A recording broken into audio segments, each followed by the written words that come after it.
Hi hello welcome to my YouTube channel Radha's kitchen. ఈరోజు మనం వాక్కాయతో రోటి పచ్చడి పప్పు చేయడం నేర్చుకుందాం.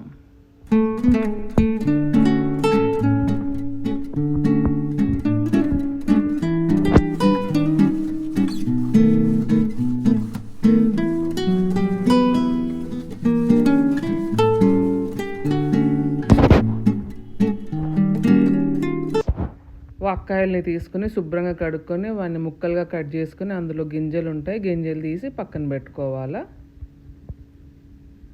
చూడండి, ఇట్లా గింజలు ఉంటాయి, ఆ గింజలు తీసి పక్కన పెట్టుకోవాలి. తర్వాత స్టవ్ మీద ప్యాన్ పెట్టి ఆయిల్ పోసుకుని ఆయిల్ వేడైనాక మనం ఇప్పుడు రోటి పచ్చడికి కావాల్సిన వస్తువులు ఫ్రై చేసుకుందాం. ఫస్ట్ ధనియాలు కొంచెం వేగినాక అందులో జీలకర్ర, శనగపప్పు, పల్లీలు అన్నీ వేసి మంచిగా వేయించుకోవాలి.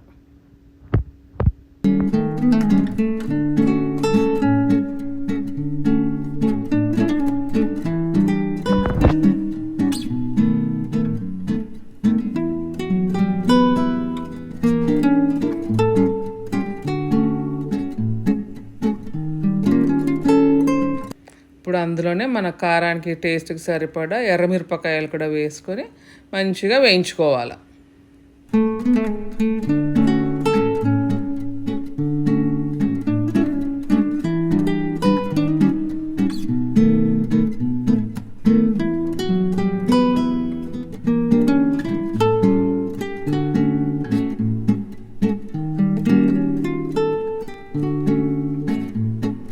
ఇప్పుడు అన్నీ వేగిపోయినాయి కదా, ఇక వేగిపోయినాయి తీసి పక్కన పెట్టుకొని చల్లారనిచ్చుకోవాలా.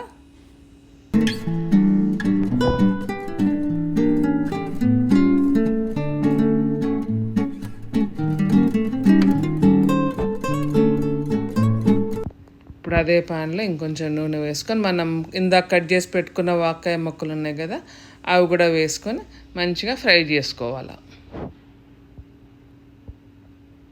అందులోనే కొంచెం పసుపు కూడా వేసుకుందాం.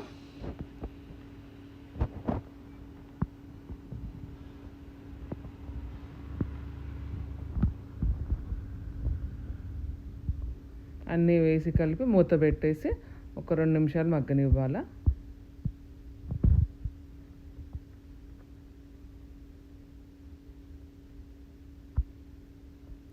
మధ్య మధ్యలో మూత తీసి కలుపుతూ ఉండాలి, లేకపోతే కింద మాడిపోతూ ఉంటాయి.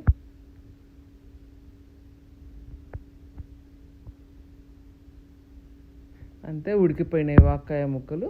ఇవి కూడా చల్లారనివ్వాలి.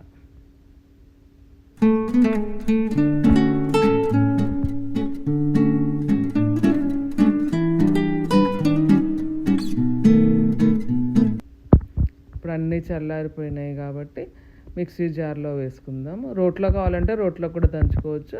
మన మిక్సీ జార్లో వేసుకొని మిక్సీ పట్టుకుందాం.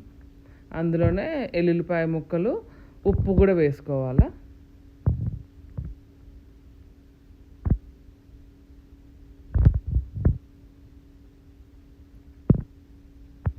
అన్నీ వేసుకొని మరీ మెత్తగా కాకుండా మరీ బరకగా కాకుండా మధ్యస్థంగా ఉండేటట్టు మిక్సీ పట్టుకుందాం. చూడండి, ఇట్లా పట్టుకోవాలి మిక్సీ. ఇప్పుడు అందులో మనం ఇందాక వేయించి పెట్టుకున్న వాక్కాయ ముక్కలు ఉన్నాయి కదా, అవి కూడా వేసుకుందాం.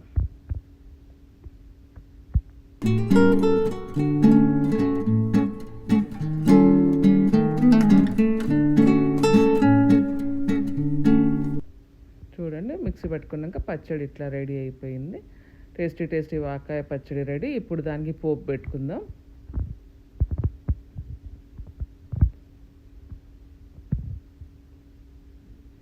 ఇప్పుడు పోపులో ఆయిల్ వేసుకుని ఆయిల్ వేడైనాక మినపప్పు, శనగపప్పు, ఆవాలు, జీలకర్ర అన్నీ వేసుకుని వేయించుకుందాం.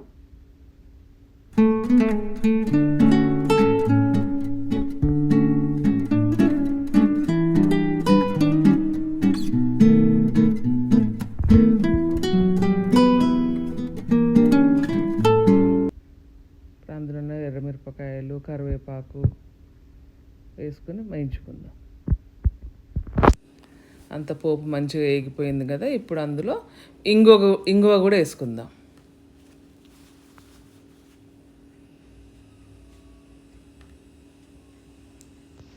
ఇప్పుడు ఇంకా ఈ పోపు రెడీ. ఈ పోపుని పచ్చడిలో వేసుకుని కలుపుకుంటే టేస్టీ వాక్కాయ పచ్చడి రెడీ.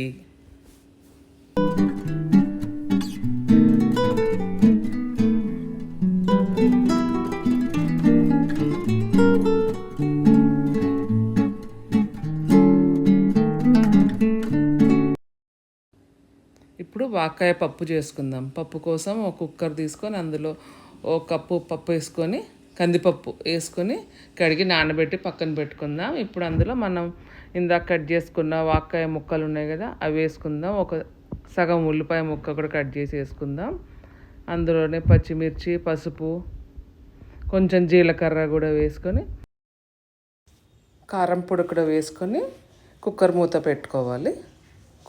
కుక్కర్ మూత పెట్టుకొని 2 విజిల్స్ రానివ్వాలి. ఒక 2 విజిల్స్ రానిస్తే పప్పు మంచిగా మెత్తగా ఉడికిపోతుంది.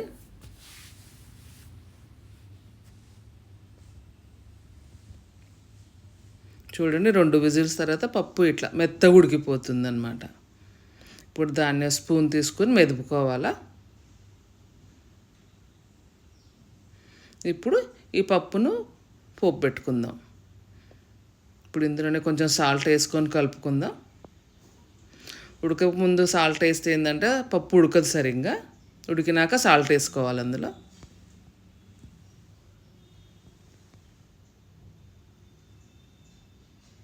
మనం కన్సిస్టెన్సీ చూసుకొని దానికి తగ్గట్టు కొన్ని పప్పు మరీ గట్టిగా ఉందనుకో కొన్ని వాటర్ కూడా వేసుకొని కలుపుకోవచ్చు. ఇప్పుడు దానికి పోపు పెట్టుకుందాం. ఒక ప్యాన్ పెట్టి దాంట్లో ఆయిల్ వేసి, ఆయిల్ వేడైనాక మనం పోపు దినుసులు ఆవాలు జీలకర్ర వేసుకోవాలా. ఆవాలు జీలకర్ర కూడా వేగినాక కొన్ని ఎర్రమిరపకాయలు, ఎల్లిపాయలు వేసుకోవాలా.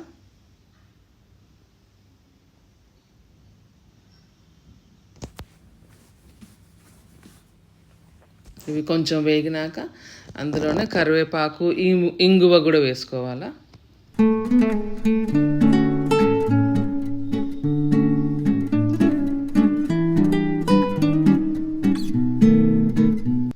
అంతే, పప్పుకు పోపు రెడీ. ఈ పోపును తీసుకుని వెళ్ళి పప్పులో కలుపుకుందాం.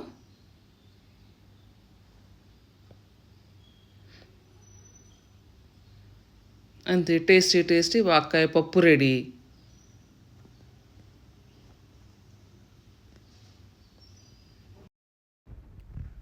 పోపు వేసుకొని మంచిగా కలుపుకొని 2 నిమిషాలు ఉడకనివ్వాలి. దించే ముందు అందులో కొత్తిమీర వేసుకొని దించుకోవాలా.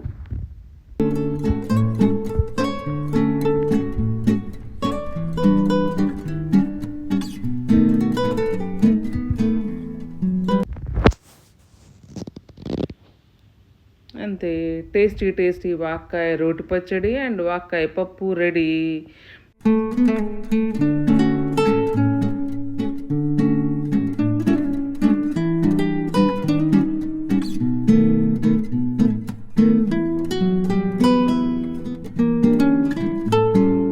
అందులో వేడి అన్నం వడ్డించుకొని పచ్చడి పప్పు కలుపుకొని టేస్ట్ చూద్దాం. ఇప్పుడు ఫస్ట్ పచ్చడి వేసుకొని అన్నం వడ్డించుకొని దాంట్లో నెయ్యి వేసుకొని పచ్చడి కలుపుకుందాం.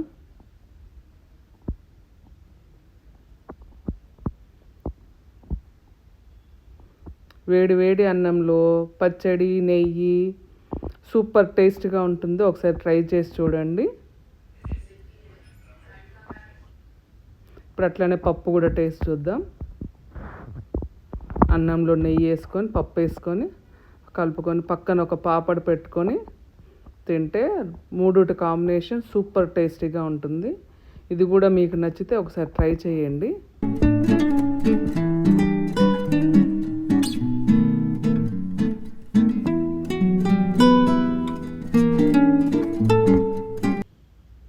పప్పుతోటి పచ్చడితోటి సూపర్ టేస్ట్గా ఉంటుంది నెయ్యి వేసుకొని తింటే.